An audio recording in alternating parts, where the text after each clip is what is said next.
Okay, hey, what's up? It is episode 3. Today we're going to talk about accent tap. I have a exercise right here that should be part of your packet. It's called Oh No You Didn't, Unison. There's another one that's going to be split, which ought to be a lot of fun. But for now, I just want to work on the unison one. Okay, quick review of what we've done so far. Episode 1, we talked about basic technique, which was how to hold the stick. Wrap your fingers around, squeeze a little bit at the fulcrum, get a little bit of an angle, and be at 45 degrees relative to the center line. Left hand, place in this little cavity here.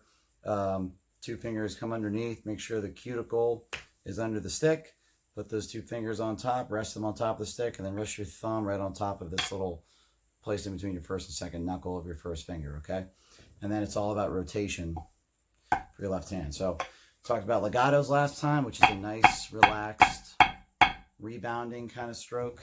Let me just adjust this a little bit. Where you're not stopping the stick, you're letting it bounce right back up. You're using that energy that comes off of that drum head to do all the work for you to get it back up. Same thing with your left hand. And as a trick, you should notice that you're not seeing the stick kind of wave around as it's coming back up. It's just floating back up. If you see kind of a momentary pause, it means 1, that you're not doing legato, but 2, you're having to do extra work to get the stick back up to the top. And that is just silly. We don't want to do that. So, all right. So building on legatos, if you remember the exercise 8s, you had this. The first measure or so. 1, 2, 3, 4, 5, 6, 7, 8, 1. Okay. So I want you to pay close attention to 1, 2, 3, 4, 5, 6, 7, 8. That is what we call a downstroke. So it was all legatos up until 4, 5, 6, 7, 8. And I didn't really do anything different on the down. I didn't squeeze extra hard. I did have my fingers wrapped around the stick. And what I did is I just didn't allow my wrist to turn back up to let the stick rebound. And the stick should jiggle a little bit after it executes the downstroke and it's done. There's no squeezing because you need to be relaxed in order to be able to do taps a lot of times right after that. So you can't do that if you are tight. And it also chokes out the sound, and it sounds really bad on the drum, and it's impossible to play clean. There's a lot of bad things that happen if you squeeze too hard. So it's a nice relaxed down, and I'm just not letting the wrist turn back up. I'm just not letting this wrist turn out when I play my downstroke with the left hand. I'm keeping all my fingers on the stick. It's really important as you play complicated passages that you remember that everything needs to stay on that stick like that. There's no tension, there's no clawing, there's no cupping. It's just, there. And everything you play, if I took a picture of this hand and I rotated the camera along with the stick, no matter what I were playing, it would always look the same. That's the way you got to think. So as a suggestion, you should always be playing in a mirror.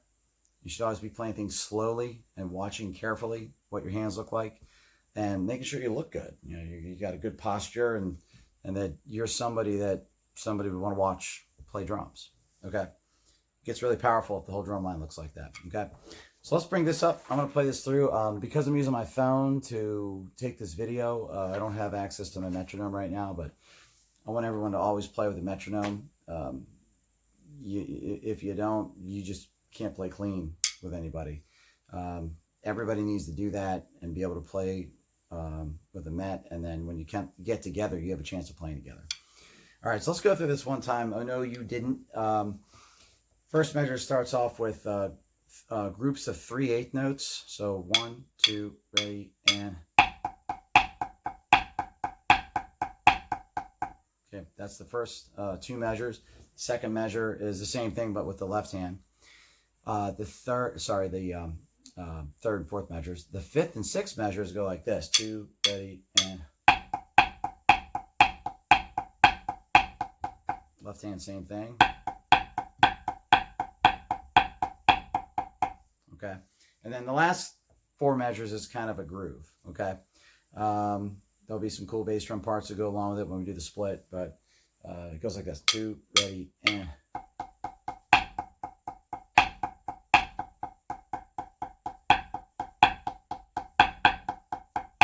Okay, and you always come in on 2, if we said last time with the fist up during the exercise. You'll see an instructor do that when it's last time. All right, the whole thing together. What I'm going to do is tap myself off verbally and then play. I want you to pay close attention to the sticks out, which is on beat 3 of the second measure of the tap off. So we go like this. Somebody says set, you're ready to go. Sticks are level. Sometimes people do this. That's why you got to be in a mirror so you can see that. If you play in a mirror, you'll catch all this yourself. Tap, tap, tap, tap, tap, tap, tap, tap, tap, tap, tap, tap, tap, tap, tap.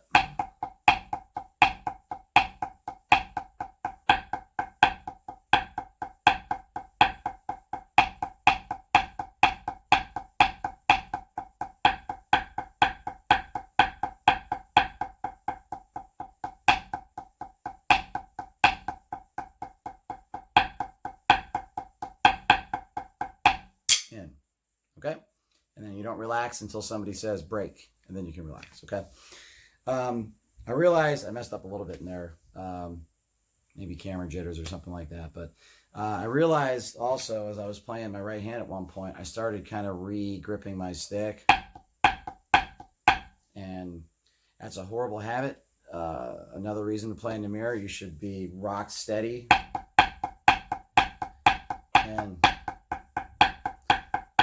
most often, you're going to want to re-grip right after you make the transition. That's when you're going to want to do it. And if you can remember that, the minute after you make that transition, just go. Don't move. You don't need to re-grip at that point. You're not going to play again for a while. Then that'll help. Okay.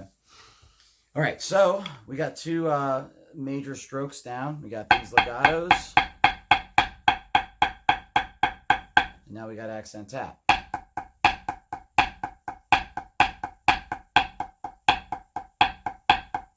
All right, so final thing I'll leave you with is these accents, when you're playing accent tap, they need to pop a little bit. You don't want to go,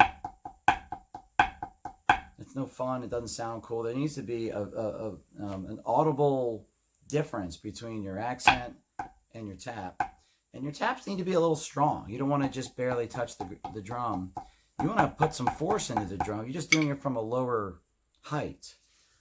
Next episode, we're going to talk about heights and how we talk about that. But, you know, a little pop as you build up chops and you get stronger goes a long way. It makes it sound really cool.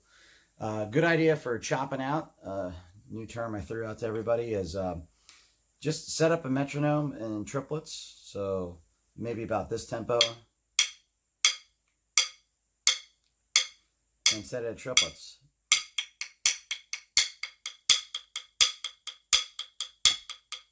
Some of you may not be able to do that yet. You might want to work up to that, but what you want to do is put your other hand down, sit here, and try to go 10 minutes with good form, good differentiation between the accent and the tap, strong taps with your fingers on the stick, and strong accents. Couple things that does, it builds up your flexibility and your stretch. It builds up your agility with your hands, so you got some speed, and the ability for your hand to switch from a accent to a tap, which is different kind of muscle groupings, fairly readily, and just get you a lot better at that. Okay, and whatever hand you're the worst at, make sure you try to go a little longer on that. And when your muscles start to hurt a little bit, you don't want to feel any sharp pains, but your muscles start to burn, that's good. Try to go a little more. That's when you really build some of that strength up, okay? So that is it for today. Hope you guys are doing well with the quarantine. I think it's April 3rd right now, so it's crazy times we're living in, but you got lots of time to practice, so enjoy, and see you again soon.